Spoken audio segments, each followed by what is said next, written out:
spoilers time.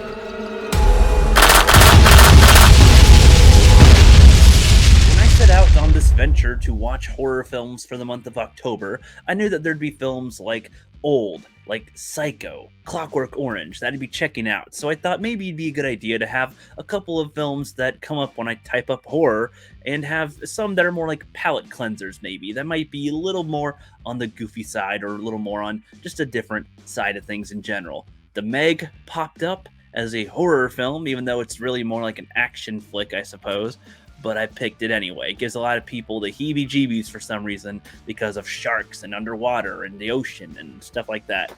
Sure, so why not? I'll give it a shot.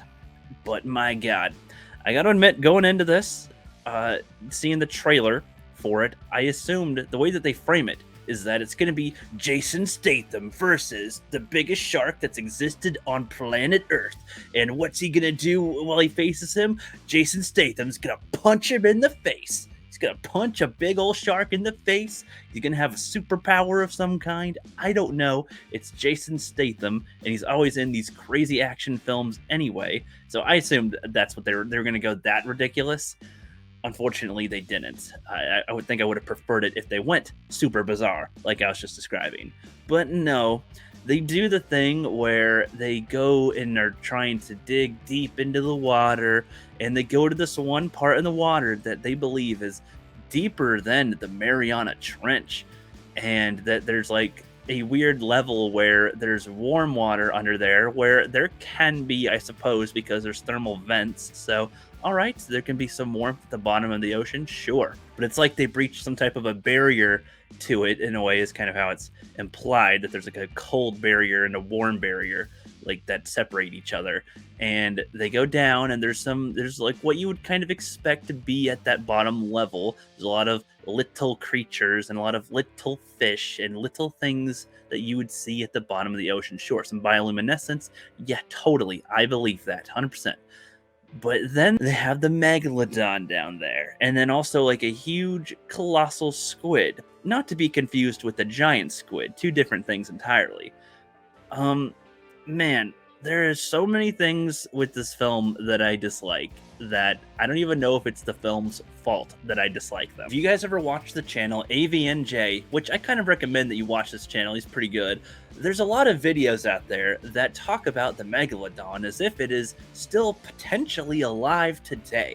That the megalodon has survived extinction, and somehow there's like one left, or that there's enough of them that have been able to survive in the ocean, and people always have this false and incorrect conception that the ocean has only been explored like by 5%, and that there's still 95% of the ocean that we haven't seen. So of course there must be some, and scientists can't specifically say that there's a 100% chance that a megalodon can't exist right now, because science doesn't usually work that way. There's always that little sliver room for possibility, but man, people that believe the megalodon's around take that 0.000000001% chance as like an absolute certainty that the megalodon must be around. So I don't know, seeing this movie, it just is very goofy, but I realize it's based on a comic book more than the lore of megalodon and whatnot. But it's just so ridiculous because, yeah, there's a lot,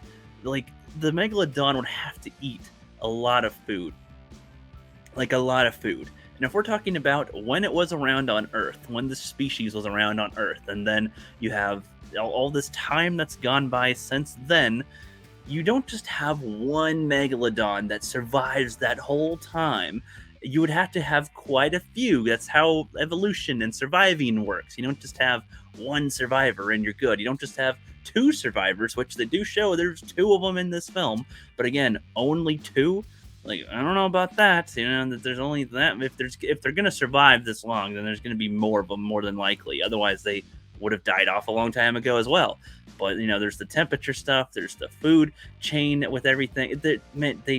No, and then that depths and stuff, like, that's not how sharks work, man. Just not really. No. And if I keep on going on this type of topic, I'm not even going to talk about the movie, so I'm going to try to go back to the movie now. I'll try my best, because this film just, it's hard for me to suspend my disbelief when they want it to be seen as like potential, like a potential of realism with a whole bunch of course, take it with a grain of salt. Like, suspend your disbelief a bit so you can believe there's this giant shark that they discovered with this $1 billion machine. Like, you're supposed to get there, I know, but films these days, it's harder for me to get there because I feel like they don't put as much effort in as they probably could to get you there a little bit better.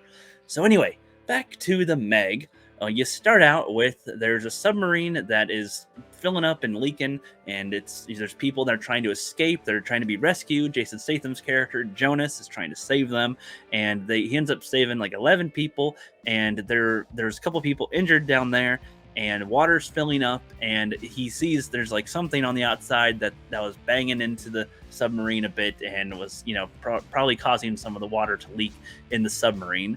And he decides to close the door up and leave. And a few seconds later, the whole thing blows up anyway. And one of the guys in there, Dr. Heller, believes that I'll just say Statham because Jonas, I won't think of the name very often. I think of other stuff.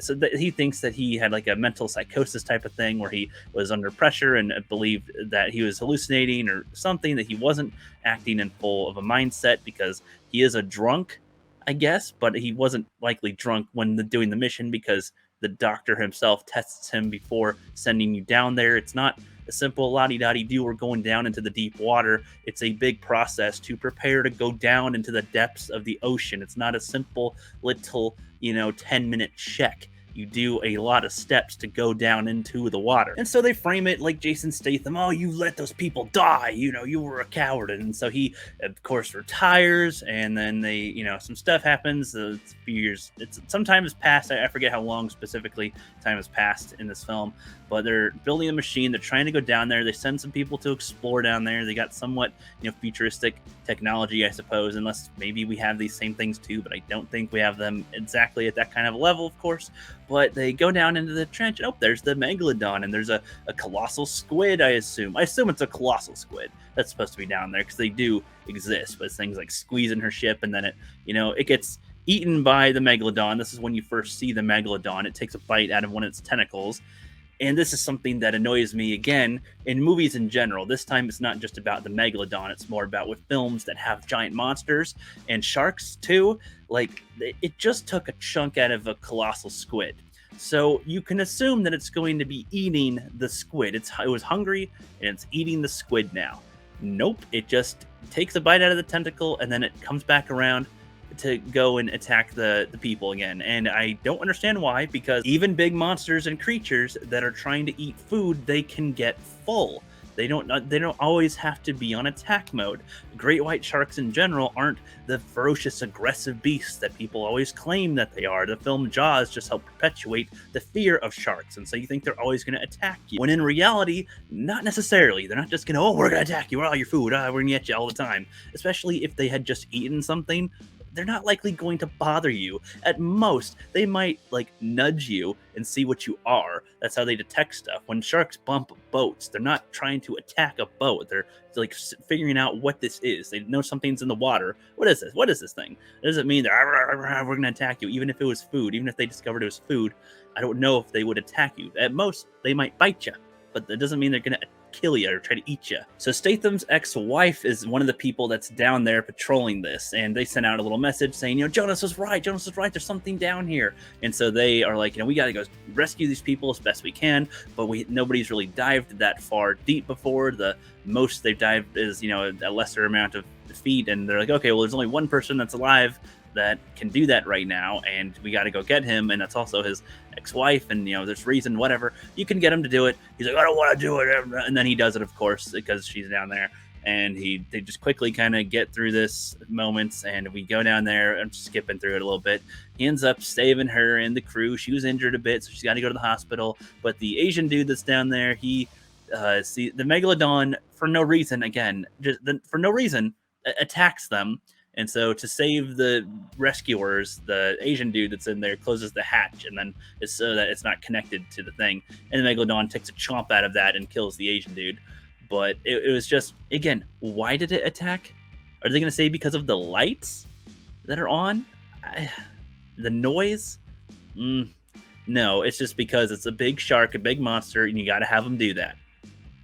Even though it would have no reason to attack this stationary vehicle that is not doing anything and not moving.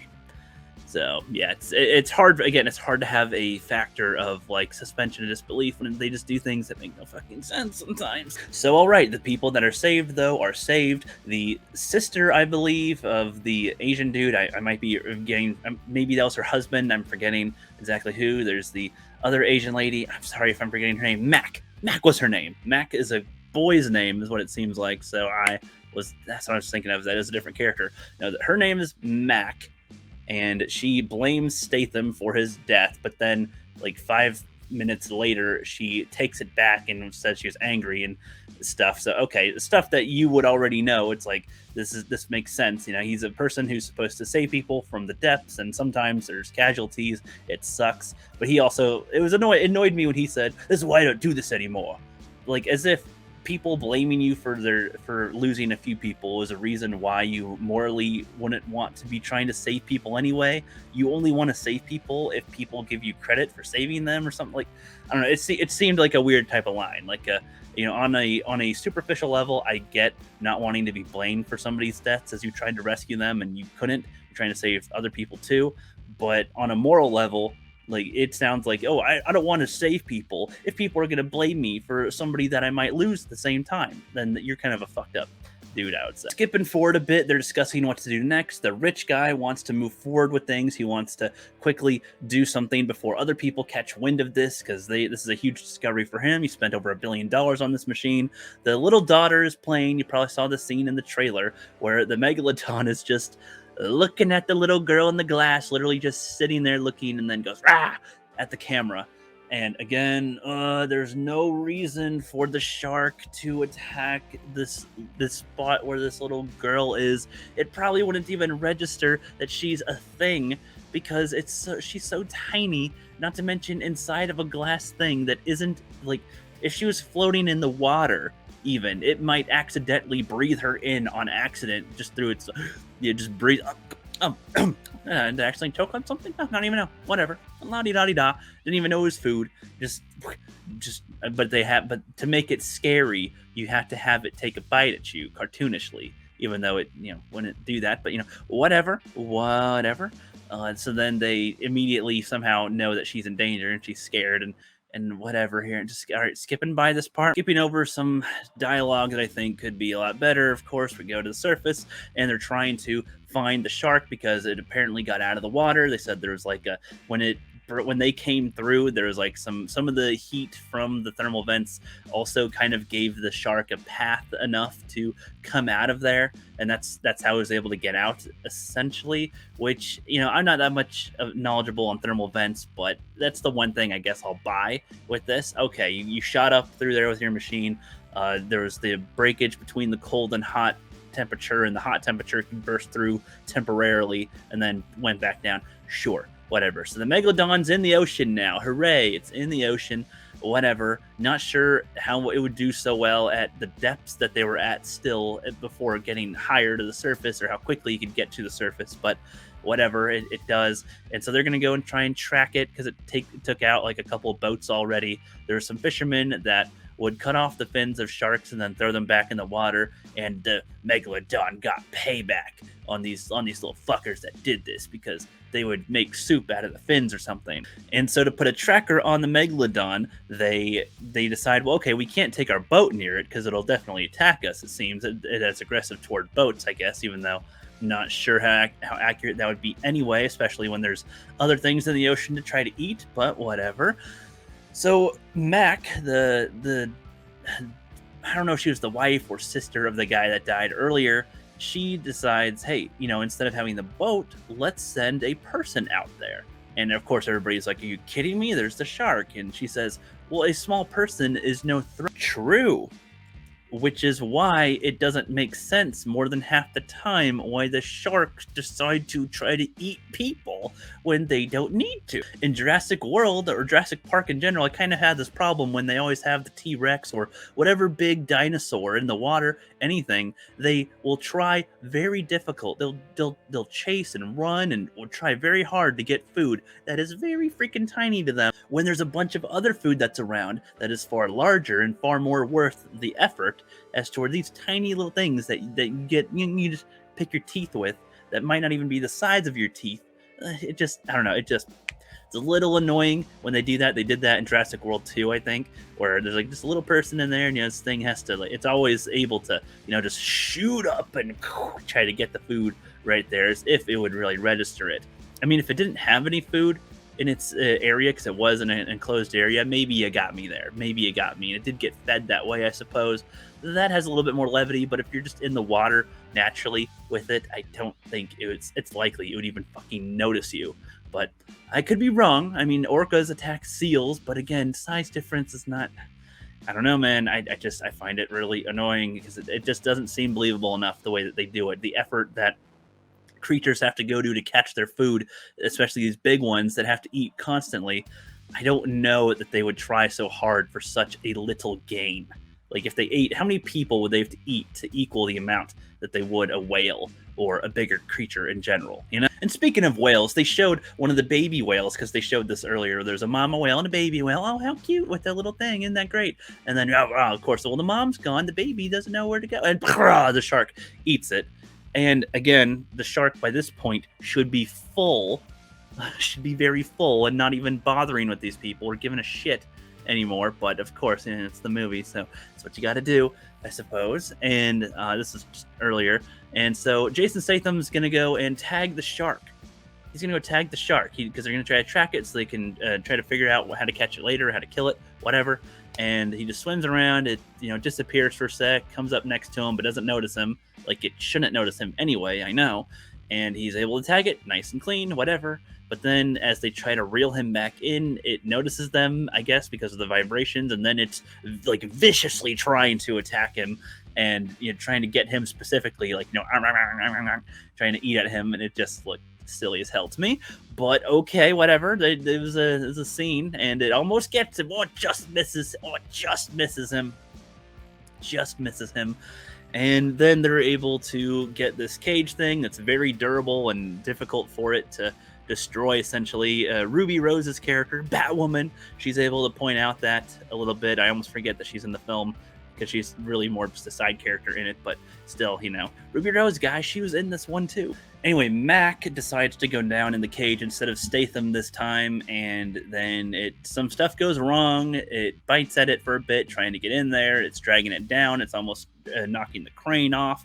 Statham has to go and try to save her a bit, and through the most bizarre circumstances, I'm not even going to bother going through the whole bit here. The shark gets distracted, and then it tries to go back for them, and there's one of the cables from the thing gets caught on its fin, and he had injected it. The girl was able to inject it with the lethal dose of whatever to kill it, something to try to kill it. So it's been like a couple minutes here with the lethal stuff going through its body, so it didn't kill it immediately. And it's trying to get at them, and then it's chomping away, like it's viciously trying to get them, and then it dies, essentially. And it's like, okay, cool, whatever. I have a lot of gripes, but whatever. They do that. They kill the shark, and it's the kind of thing where you think it's going to come back to life, but I was thinking, no, it's too simple. There's obviously going to be more Megalodon, but I was assuming there's going to be like a lot more Megalodon, but no, just one more, because they're celebrating, taking pictures, having fun, and then that's when it comes. They have the Megalodon's body strung up on their boat, and another Megalodon comes up and tries to eat it, and they're pointing out that there's scars on it, which is what I'm trying to say. They were saying in the film that it's a top predator. There's no known predators, which that's true. If you Google that is what comes up, that there's no known predators for it. But there'd still be other animals that could kill it. Just because it's a top predator doesn't mean it's unable to be killed. It just means it can pretty much kill anything, right? Because humans are at the top of the food chain now, but we can still get killed by a lot of other things that are way the hell below us on the food chain, So I think same thing could kind of happen with Megalodon. The boat gets knocked over as the new Meg eats the old Meg, and they tip over, and one of them ends up dying at this point. I forget who exactly. I think, no. the father of the Asian girl, he gets injured, I guess. I forget how exactly. He just got injured during the fall, tipping over the boat. And Ruby Rose and Dr. Heller are further out for some reason. And Dr. Heller makes a bunch of noise to distract the Megalodon so that Ruby Rose can go back to the boat. And then he gets eaten by it. Again, I don't think it would give a fucking shit about you, especially after it just ate another. It didn't even eat the Megalodon. It took a bite. It took one big bite. And then it's like, oh, I guess I'm done. Like, and there's not. Oh my god. So stupid. Anyway, they end up calling for the rich guy calls for help. Helicopter comes. They have little speedboats. They're trying to go away. The Megalodon chases them for 10 miles, apparently. It going super duper fast in the water, of course, because that's what they do. And the guys in the helicopter shoot at it with a rifle. Of course, just naturally it does, of course. And then they go, okay, we told everybody that all these different governments that it's here, so it's not our problem. We're going to evacuate tomorrow. Psych. He goes at night with a bunch of people to try to blow up the Megalodon so they can take care of it quietly. And they see a huge thing in the water. They think it's a Megalodon. They blow it up. It was a whale, and a bunch of sharks were feeding at it. And they're like, oh, look at that. Isn't that fun?